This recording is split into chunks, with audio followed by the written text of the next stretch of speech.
Welcome to Simple Succession. I'm Rusty George, and while I've spent years studying church succession, I've also lived it. I followed a founding pastor who built a church from the ground up. I followed a pastor who faithfully led for more than 30 years. I've experienced the excitement, uncertainty, opportunities, and challenges that come when leadership changes hands. Whether you're an outgoing pastor wondering how to finish well, an incoming pastor stepping into a beloved leader's shoes, a board member navigating the process, or a church leader thinking about the future, this podcast is for you. The truth is, succession is one of the most significant moments in the life of a church. Done well, it can preserve legacy, strengthen mission, and position a church for its next season of impact. Done poorly, it can create confusion, division, and years of unnecessary pain. That's why each episode of Simple Succession brings you conversations with leaders who've actually walked through it. You'll hear lessons learned, mistakes made, wisdom gained, and practical insights from churches that have navigated leadership transition firsthand. You may be years away from succession, you may be in the middle of it right now, or you may be wondering if it's time to start the conversation. Wherever you are, don't make the journey alone. Learn from those who've gone before you. Welcome to Simple Succession.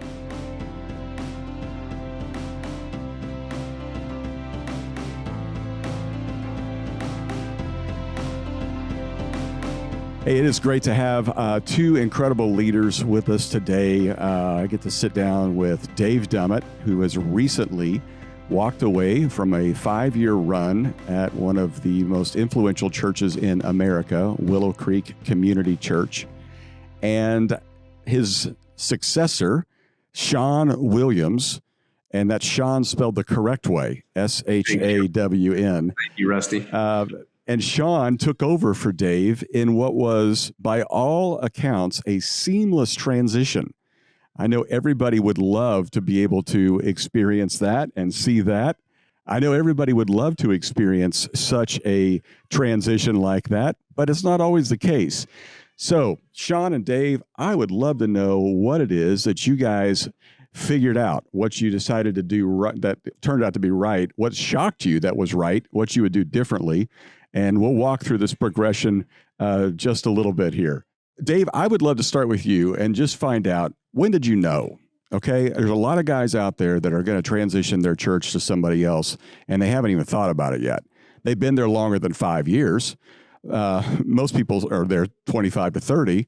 You know, not everybody can tap out after 5, but you said, you know what, enough's enough. It's finished. So tell us. Most people have, are more spiritual than me, and I get that. So thank you for the implication. We had Shawn and I walked into a rather unique situation there at the Willow Creek. There had been some challenges, and how did I know it was time? When I got there and I was interviewing with those elders, we developed a list of things that we said, this is really how we know what a win looks like. Things that were very specific, like metrics, but then also things that were a little more subjective and intangible, like the board's relationship with the senior pastor or the staff culture, those types of things as well. And after 5 years, was really about 4.5 years, I knew that 5th year was coming up, that time, and the 50th anniversary of Willow Creek was coming up. Big deal. And it just lent itself to a little bit of self-evaluation and thinking about, if we go into the 50th, it's an incredible opportunity for vision casting for the church. I either wanted to cast that vision and then carry it out, or not be the one that cast that vision. And so as we looked at that list of things, pretty much every one of those things had been done. And Shawn had also been, involved in teaching and some of the leadership aspects a lot of the leadership aspects of the church. And my wife and I just kind of looked at each other and said, you know what? I think this is time to move on. Now, let's back up just a little bit because Shawn wasn't there when you got there, but you brought him on. Did you have this in mind, or did it just when he got there, you thought, oh, this could be it? I thought when I thought of Shawn, I thought incredibly versatile leader, incredible, teacher, leader, incredible, I think, culture fit at Willow. Shawn is, I don't know. I mean, he had moved back to Chicago without, when you left Central, you came back to Chicago because that's where you wanted to live. Lindsay, your wife, had family connections here. So there was just this, you're a Cubs fan, right? So huge Cub fan. And anyway, so it felt like, so no, I wouldn't say I had it in mind, hey, I'm hiring my successor, because I wasn't quite sure I was going to be gone in 5 years. Right. I just was looking for the best leader and preacher that we could find. And Shawn had incredible experience. And we knew each other. There was a trust there too, because Shawn and I have been friends for, I don't know, 20 years. I'm sure to Shawn it feels more like 30, but it's like 20 years. So, Shawn, what were you doing at that time? And did you have aspirations to be a lead pastor? Because at the time, I think you were a campus pastor out in Vegas, correct? Yeah, I was an executive pastor out there, just oversaw leadership development and was on the teaching team there. We moved back to Chicagoland for what Dave said. My wife has family in the area. There are a few personal things going on that drew us back to the Chicagoland area. Candidly, I love the church, want to be a part of a church, but I didn't want to just take any church job. And so I do what you do when you don't know what else to do. I did a little consulting in the meantime. And so I was doing a little church consulting when I moved back here because I felt like I could live anywhere and do that kind of work. And when Dave was identified as a senior pastor for Willow, he obviously knew I was in the area. We had a previous relationship. And so I said yes to the Willow opportunity because I love Dave. I knew it was going to be a hard work. And so anything that I could do to step in to support him and by God's grace, maybe we could get to a different place, at Willow, and God could write a redemptive story. We'd love to be a part of that. So I didn't step in with any aspirations to be the senior pastor at Willow or really a senior pastor at all. I just wanted to step in to add as much value as I possibly could in the season that needed it. Dave, let me ask you this. At some point in this process, and I know just because you and I would talk a lot about this, you decided this is the plan and this is the guy, but your elders didn't necessarily know either of those things yet.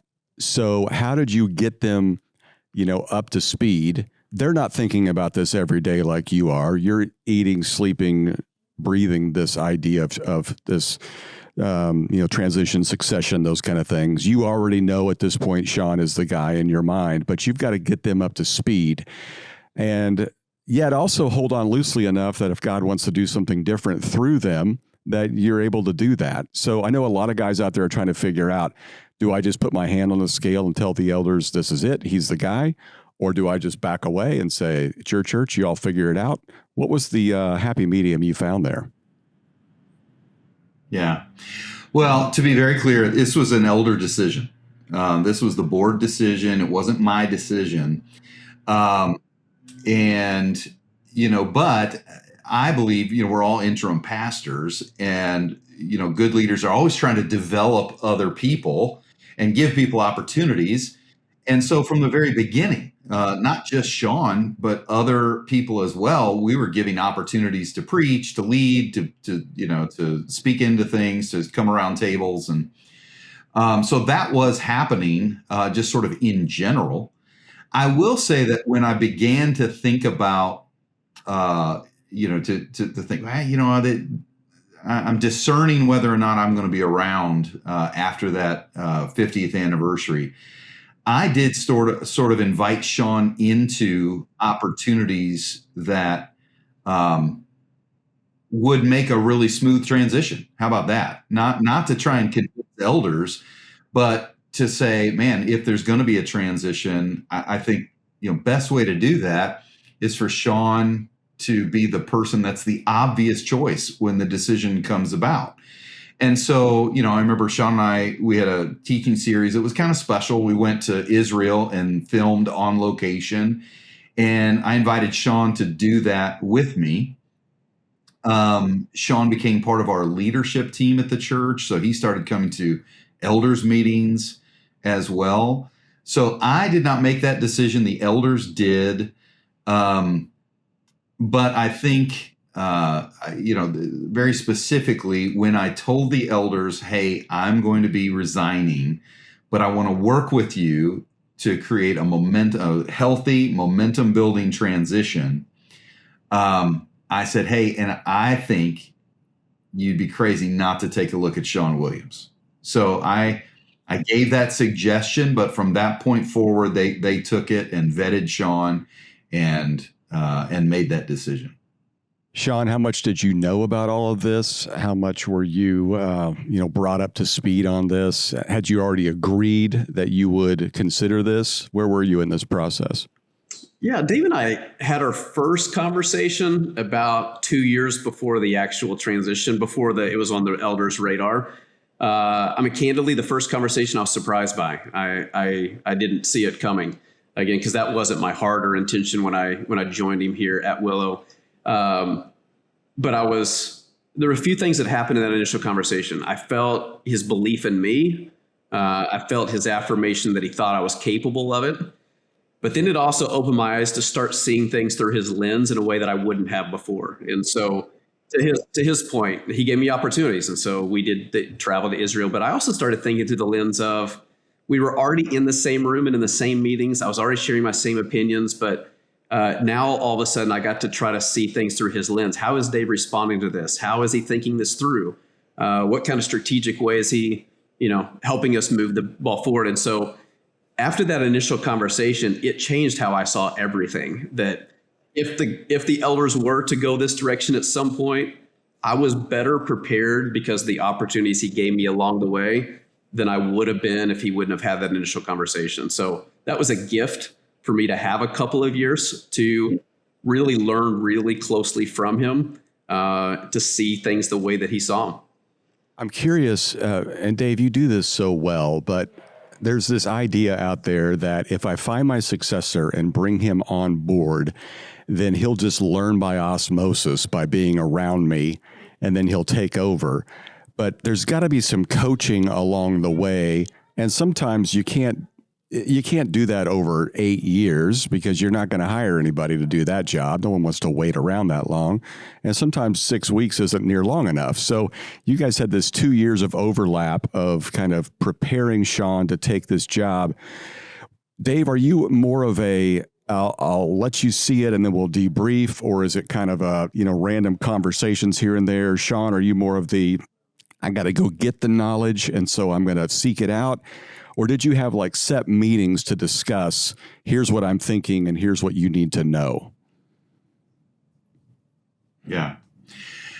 I think, in retrospect, we did not do a lot of those debriefs because I think in those early stages, it wasn't real intentional with a timeline. I think we did a little more of that in the later stages. I think it was probably more, giving opportunities, inviting Shawn in. We would do, I remember we would do financial updates, and we would do that together. Yeah, I don't know. Speak to that, Shawn. It probably could have been more intentional. It was a little bit of both. The nice thing is I reported directly to Dave. And so we had a weekly or a biweekly rhythm that we met together.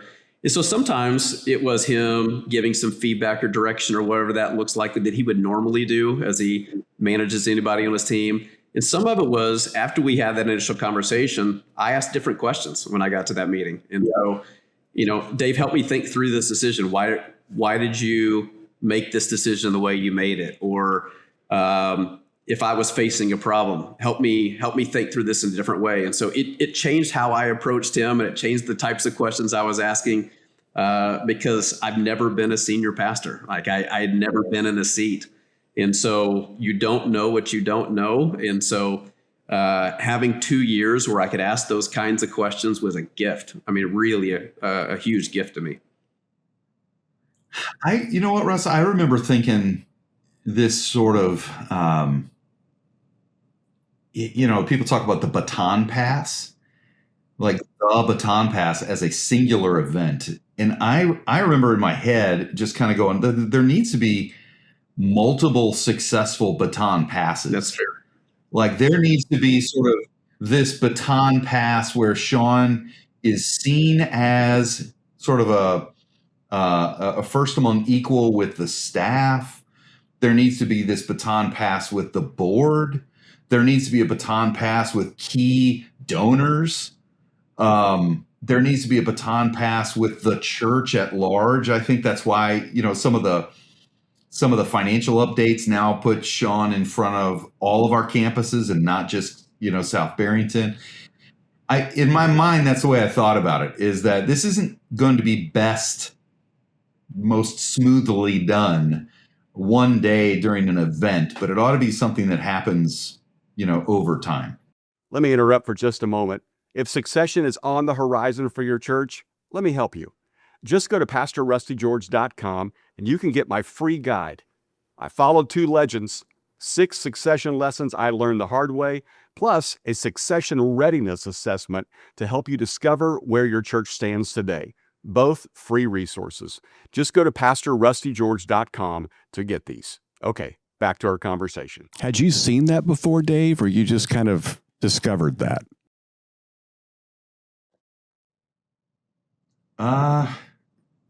No, I hadn't seen that. I think that was you, and I'm just assuming you copied that from somebody. I think you probably knew. Probably did somewhere. I don't know. That's just the way that you think, and that's a brilliant idea to kind of stage that out. I was going to affirm that, Rusty. Like what's true about Dave, he's one of the most empowering leaders you'll ever be around, and he does it without even thinking about it. And so he's never about himself. He's never about his own ego, and however he can lift people up around him is just how he operates. So I'm surprised he was able to formally talk about it the way he just did, because he just does it so natural. It's just an instinct for him. That is a great point, Shawn. And you're right. It just comes so natural that for him to kind of just articulate it that well is a little bit surprising, because it's so good. I'll step out. You guys can keep it. Okay. So Shawn, tell me about day one. Okay. You wake up and now suddenly all the batons have been passed. Dave's been celebrated and said goodbye and prayed for on the stage. The next morning, Dave's got his feet up and reading the paper and eating a donut, and you're got to deal with a financial report. So what's day one like? What was the shock? When did it hit you? Did it take a few weeks, or was the first few weeks just pure adrenaline? Walk us through that. That's candidly, I'm 14 months in now, 13 months in now. It's still a shock to me, Rusty, if you want me to be really honest with you. I still drive on property and I'm like, how in the world did I get here? Is typically the question that I ask. And I don't say that in a self-effacing, lack of confidence way. I just say that as the whole thing is still probably not fully sunk in with me, if I'm really honest with you. Yet at the same time, there was also piece day one, like technically day one, it felt very natural. And so on one hand, I'll tell you, it hasn't really sunk in. On another hand, I feel like based on the experience that I had previously, based on, I feel like the gifts that God's given my life, based on the investment that Dave and others have had in me at Willow, it felt very natural. And so even the very first staff meeting I was in front of felt very natural. The very first lead team meeting I facilitated felt very natural. The financial report, all the things, the first elder, meeting that I was in the seat, there weren't a lot of surprises because I'd had view to it, for a couple of years. The only thing that felt really, really different is just the weight is what really changes. And so, I joke with people today, they're like, what's different? And I'm like, I'm around the same tables with the same people giving my same opinions. What's different is I now hold the weight of every decision that we make, versus before I could give my opinion, but at the end of the day, if it was the wrong decision, Dave was going to feel the weight for it. Yeah. And so I don't think anybody could have prepared me for the difference in the weight. That's the thing that stands out the most. Yep. Yeah, you're the one that gets to stay up at night thinking about it and everybody else sleeping like a baby. For sure. Okay, so, obviously only 14 months, and you got to be a part of the casting of the next 50-year vision. We're assuming you're going to be around somewhere between 5 years and 50 years, which seems to be the trajectory. So you push this vision out there. They often say that when leaders take over, they should change at least something to at least let everybody know. It's a horrible analogy, but, the old expression, there's a new sheriff in town. Was there anything that you felt like you had to do quickly that was different than what had been done? Not in a, let's get this right now, but in a, hey, I want to let you know that we're going to mix some things up here a little bit. The decisions that I made really quickly weren't a huge directional shift. Part of that is the work that Dave and I had done together for the previous 5 years had been a massive directional shift. And we had done that together, again, led by him, me right beside him, but I didn't feel like we needed a mass course correction or a mass directional shift. I actually don't think that would have been helpful for our church based on what we've walked over the last 5 years.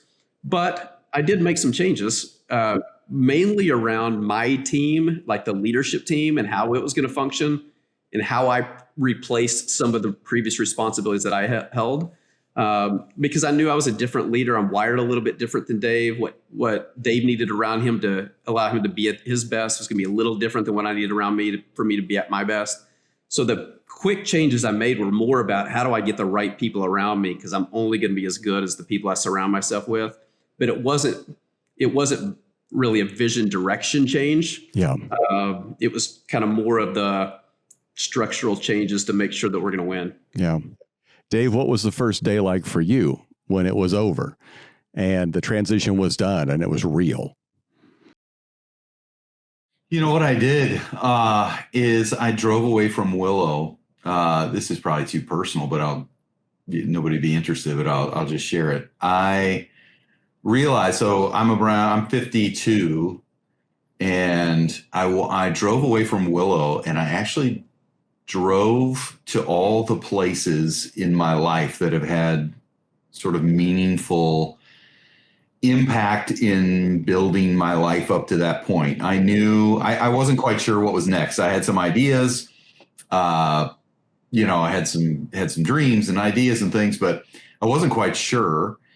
And so I thought, that I really think God's going to tell one cohesive story in my life. So to figure that out, I went back and I went to my old middle school, football field, and I went to the church that I grew up in, and I went to Michigan where we planted a church, and I went to, and I just kind of did a tour of my life and had some times of prayer, and enjoyed the break that Willow provided me. I mean, what an incredible gift to me and my family that Willow said, hey, we're going to take care of you for a few months and we're going to give you some time off.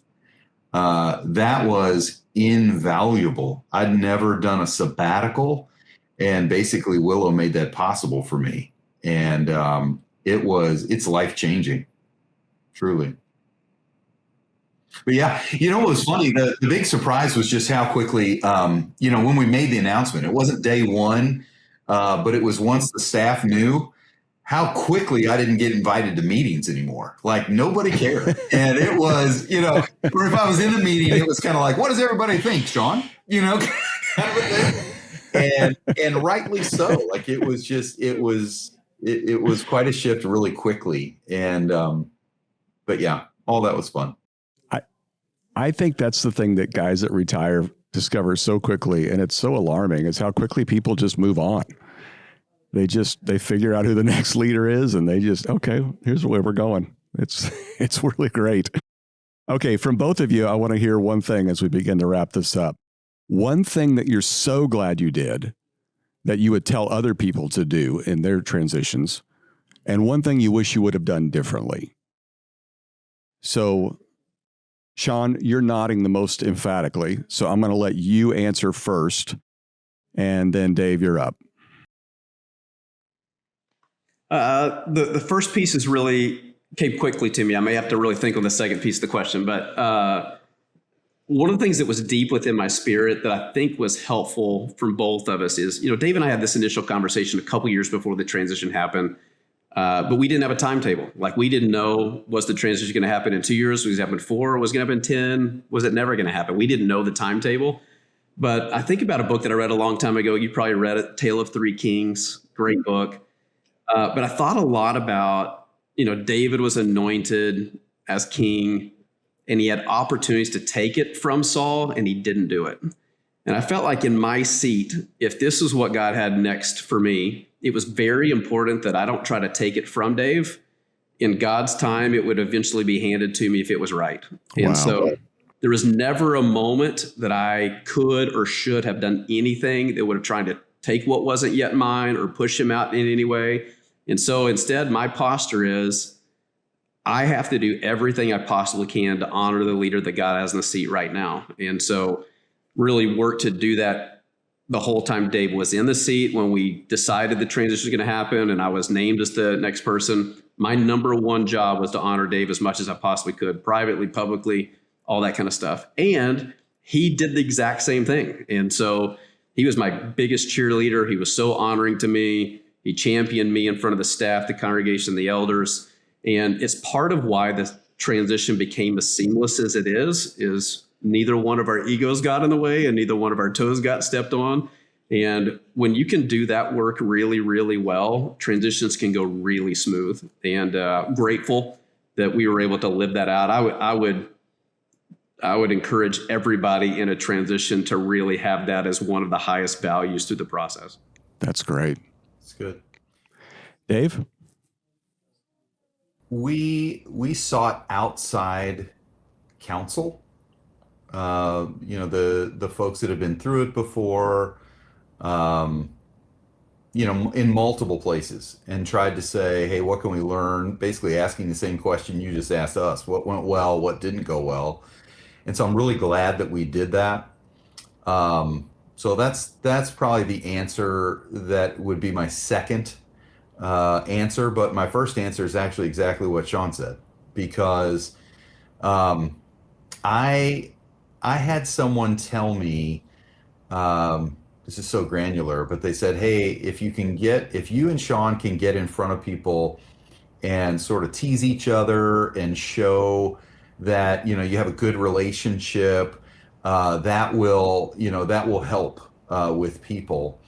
And that actually lines up real well with kind of my personality. I love to, try to rib each other and tease each other and things like that. However, it felt a little bit sacred, what was happening. It felt sacred. And I think through the whole process, this idea of just honoring Shawn the whole way, and honoring the legacy and of just Willow, and just the thousands and thousands of people, millions and millions of dollars, all kinds of leaders. Like, there's just, God has done something special through this church, and I got to steward it for a little bit, and I'm about to pass this mantle on to the guy that's going to take it, on into the future. And there was just something so sobering about that. And also for me, I just started seeing God redeeming in very specific ways some of the hurt and challenges that came in those 5 years. The last 6 months of my time at Willow were the most beautiful moments. I mean, whether it's folks saying things that were encouraging. I had a couple of apologies from people that had been kind of challenging to me. Just watching the whole thing was it was as if God said, we're just going to redeem. It was so redemptive. So anyway, I felt like Shawn and I really did try to get our egos out of the way and honor each other. And it's not hard, because the guy is incredible, and he's the right guy for the next 10 years. And I always say, he's the right guy for the next 10 years, 20 years, 30 years. That's awesome. Well, I'm going to not hold you to finding something that you would do differently, because it sounds like at this stage, everything went really, really well. When things are going bad, then we'll have you back on and we'll talk about the other side of Willow, the rise and fall. The rise and fall. The rise and fall and rise and fall again of Willow. Listen, guys, it's been awesome. It's been so fun to watch you two work this out together. I've had the privilege of obviously knowing Dave for a very long time and Shawn just a little bit over the last year. And just to see the way that you have shepherded God's church in such a wonderful, God-honoring way is, what a testament that is to all churches out there trying to do this well. So thank you for not just coming on the show and talking about this, but for modeling it so well for so many others. So blessed to have you. Any final words? Okay. Dummitt. Go Cubs. Fair enough. Oh, man. No, thanks, Rusty. Appreciate the opportunity to have this conversation. I just sense what you said earlier. There's a lot of successions that are on the horizon for the church world. There's a whole generation passing the baton right now. The fortunate thing is I think we're in a season, there's a lot of places that are doing it really, really well. And so what an opportunity to lean in and to learn from each other as we pass the baton really well in this season. Shawn, I'm glad you mentioned that, because I think we are witnessing something that will have generational ripples. And there's a lot of guys out there that have, they've built something and they put 40 years into it or whatever. And, the old model was you'd find the youth pastor and kind of prepare them over a decade and then hand it over. Well, that's just not the way it is anymore. You're going to, oddly enough, or end up with a church planter or a campus pastor that comes in. And I would just say to all those guys, just be patient. And what, Shawn, you did there, and that book is such a great resource, The Tale of Three Kings, of just waiting for God's timing as David waited for his moment, to succeed Saul, is so key, because it is a hard thing to give it up. Now, Dave was able to do that in a very wonderful way, but not everybody is. And sometimes guys they push too hard. And if they wait it out, it's going to be so good for the congregation going forward. So, Shawn, thanks for modeling that for us. That's great. Yeah, appreciate it. All right, guys. Appreciate you, love you, and excited for what's next. Thanks for being a part of this and helping guys practice succession in a way that is masterful. Way to go. Awesome. Thank you, Rusty. Thanks, Shawn. Thanks for joining us for this episode of Simple Succession. If today's conversation reminded you that succession is closer than you think, I'd love to give you a free resource. I've not only studied succession, I've lived it. And I've gathered some of the most important lessons I've learned from following two legendary pastors into a short guide called I Followed Two Legends, 6 Succession Lessons I Learned the Hard Way. Along with that guide, we're going to give you a succession readiness assessment to help you discover where your church stands today. Just go to pastorrustygeorge.com to get your free resources. Whether you're preparing to hand off leadership, receive leadership, or simply start planning for the future, these resources will help you take your next step with confidence. Until next time, remember, succession isn't about filling big shoes. It's about faithfully walking in the ones God gave you.